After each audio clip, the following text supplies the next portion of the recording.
Hey, good afternoon. It's Scott Fisher here with Options for Senior Living, and I wanted to just talk a brief minute about our association, the Passers Group, the Professional Association of Senior Referral Specialists, how all that got started, and why that's important to where we're going.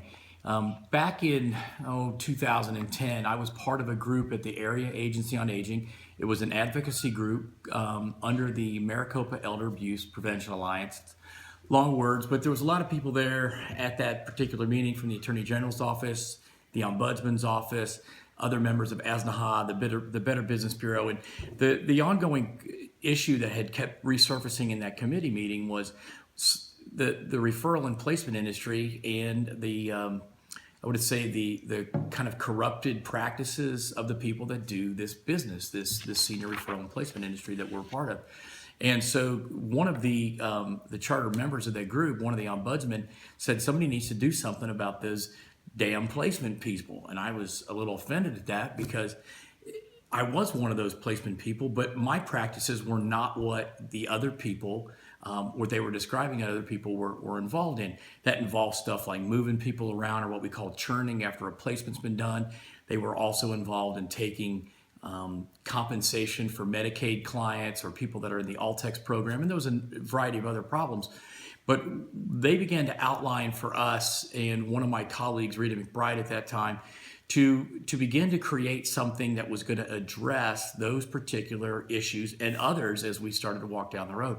So at that point in time, we got some direction from the director of that MEPA program, and a foundation was given for us to utilize a best practice model to begin to address these particular issues. Passers was formed formally in 2012 after we met for a couple of years as a club, organizing and get our thoughts together. We strategized and put a mission and vision statement together. But in 2012, we adopted bylaws that formed us as a legitimate nonprofit trade association dedicated to education and advocacy.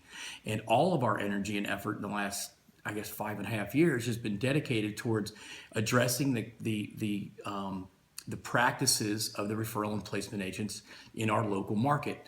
One of the things we didn't ever foresee, and I think you don't foresee them when you first start an operation or an initiative like this, is that you don't see all the people that you're going to touch as time goes on. Initially, it was just 6 of us at a Paradise Bakery trying to formulate our ideas and articulate our intention.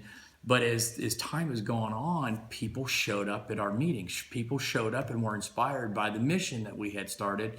And so Scott, Rita, a few others, we formed that first board of directors, and we started to have regular monthly meetings where we could express our mission, express our vision.